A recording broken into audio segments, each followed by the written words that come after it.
রাস্তা তো নয় যেন ছোট ছোট পুকুর, এমন অবস্থা। প্রায় ৬ কিলোমিটার দীর্ঘ পাকা সংযোগ সড়কটি এখন যেন দুর্ভোগের প্রতীক। খানাখন্দে ভরা এই সড়কে প্রতিদিন ঝুঁকি নিয়ে চলাচল করছে হাজারো মানুষ। এমন দৃশ্য নওগাঁর নিয়ামতপুর উপজেলার বেনিপুর থেকে বেগুনবাড়ি পর্যন্ত। এই রাস্তাটার অনেক সমস্যা।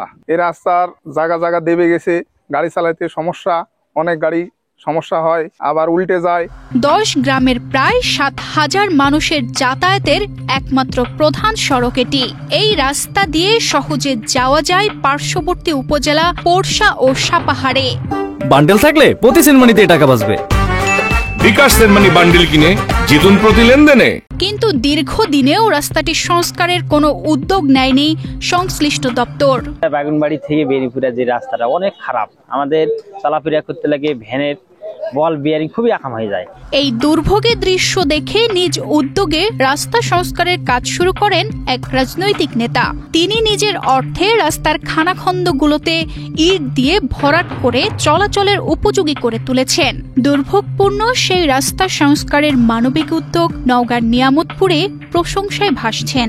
রাস্তা বিগত দিনে ভাঙা ছিল, আজকে রাস্তার মাঠ ইট ফেলা থেকে আমরা ভালো এবং রাস্তার যাতায়াত সুবিধা হচ্ছে। রাস্তাতে ইট ফেলায় আমাদের খুব সুবিধা হয়েছে। আগে আমাদের গাড়ি ঘোড়া নিয়ে যেতে খুব কষ্ট হতো, রাস্তা ভাঙা ছিল, এবং ইট ফেলে আমাদের খুব সুবিধা হয়েছে আর কি। রাস্তার বেহাল অবস্থা দেখে নিজের উদ্যোগে খানাখন্দগুলোতে ইট দিয়ে ভরাট করার দায়িত্ব পালন করেন সমাজসেবক ও রাজনৈতিক নেতা নুরুল ইসলাম। তিনি সবসময় জনগণের পাশে ছিলেন, আগামীতেও থাকবেন বলে জানায় উপজেলা বিএনপির এই নেতা। ঘন্টার পর ঘন্টা ওয়েট করতে হয়েছে।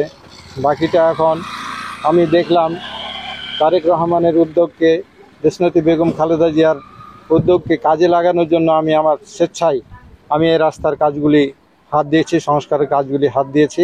দীর্ঘতম রাস্তা, তারপর আমি ৬ থেকে ৭ কিলো রাস্তাতে আমি আমার সংস্কারের কাজগুলি করলাম। এটা তারেক রহমানের নির্দেশক্রমে।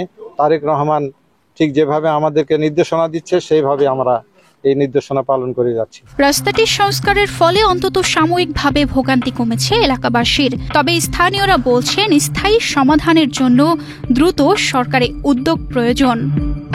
তানজিদা রহমান, ইনায়া, বাংলাদেশ প্রতিদিন।